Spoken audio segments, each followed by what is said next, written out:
If you're a mom or a dad with an autistic child that avoids holding markers, pencils, doesn't like to color, draw, much less practice their letters, doesn't mean that they cannot do it or that you're failing at something.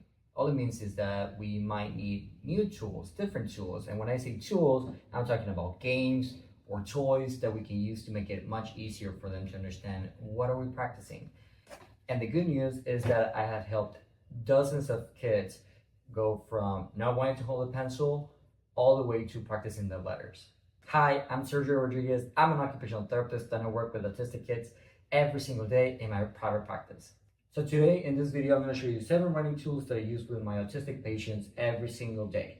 And even though I don't know you yet, I am pretty sure that we're looking for the same thing, making sure that kids are having fun, they are learning, making progress, and more importantly, not crying.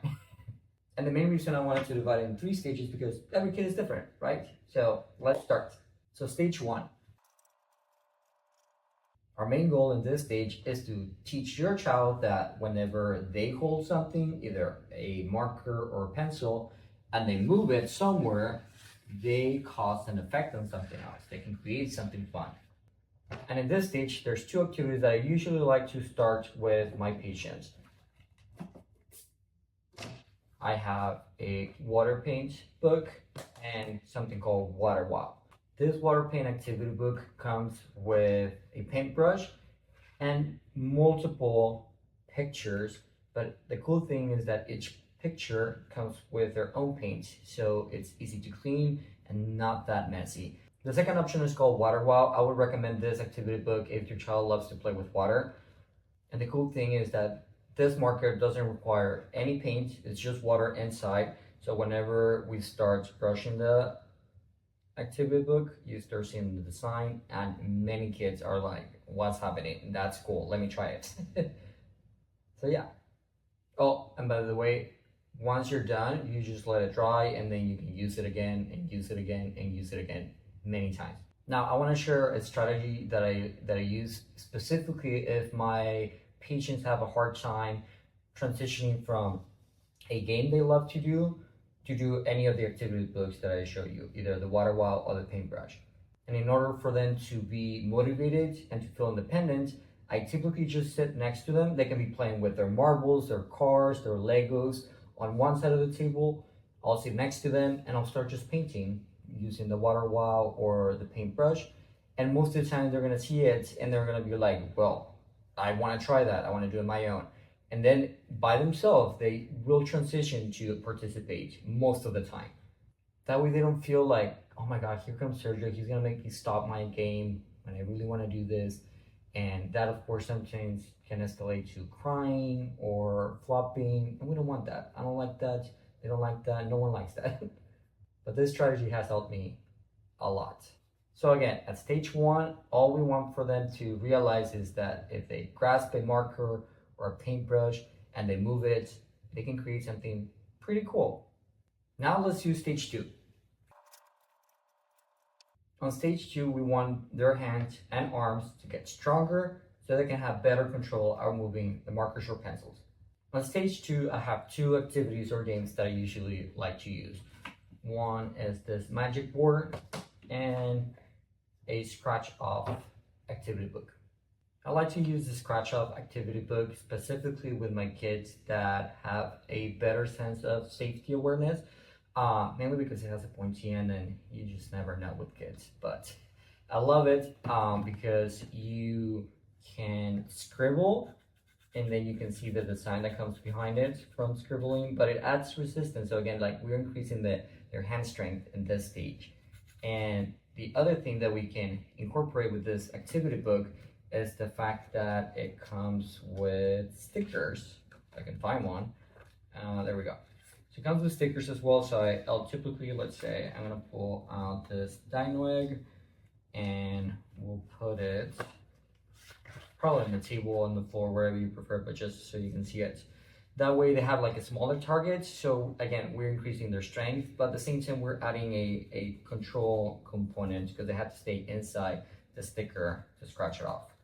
Now, if your child has a harder time with safety awareness, I also like to use this magic board where you can draw anything you want and then you make it disappear. That just erasing it, it makes it so much fun for my kids. So usually in this stage as well, I start practicing lines down, lines down, lines across, or circle, and that's again, I make it disappear. They're like, let me try it again. But again, if your child has good safety awareness, I'll go with the magic board. And if they don't, just for safety precautions, I would recommend this one instead. But both of them are increasing in their hand strength and again, their control. Now on stage 3, we start practicing our letters and we go from tracing to copying. Now I'm going to start with presenting my favorite activity that I like to present to my kids, and it's this magnetic board that has marbles in it. It has a magnetic pen, so you get to trace it. And the cool thing is, it comes with numbers, so they start learning the sequence, and it adds a resistance since they're magnetic, and you're working on coordination, their hand strength, and sequencing of letters. Another activity book that I like to use is this one from Handwriting Without Tears. It gives you all the sequences that you need for all the letters. It divides them into separate groups, and you can practice everything from tracing to copying just in one book. Now, of course, just practicing a handwriting book is not that fun for any of my patients. So I do have a strategy that I'm going to share towards the end. That way you can make this a little bit more fun. Now, the last activity book is this one, and I usually practice it with my kids that are learning how to trace their letters as well. And it has like cool pictures, and for most of my kids that are hyperlexic or they like to read all the sight words, this is something engaging for them. But like I said, if we practice just activity books, it's not as fun. So this is another strategy that you can incorporate to make writing a little bit more fun, because it can be boring. So if I'm planning to use this handwriting book, which again, it can be boring just by itself, I like to add an extra step so that my kids can feel independent on determining which letter we're going to practice. And I do that by bringing something like this. This is a bag with a stamp ink and a bunch of letters. So usually I will let them like pick whatever stamp they want to use. We got X, they use the ink, they press it, it's like, okay, let's go find letter X, we trace it, we copy it, and then we move on to the next letter. That way, again, they have a say on which letter they are practicing versus me telling them we're gonna practice letter X. Not as fun. And that's one game I usually like to incorporate. And then the other one are the ABC beanbags.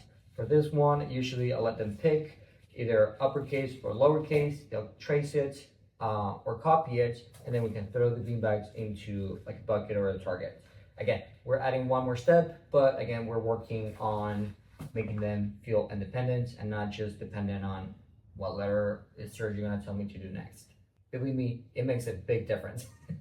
And honestly, guys, as a self-reminder to myself, since I continue to work with autistic kids every single day, and I think it might be helpful for many of you, is just to be mindful on what stage they're on. Because if we try to do activities that are too advanced, they're not going to feel confident. They're not going to be willing to participate, that's for sure.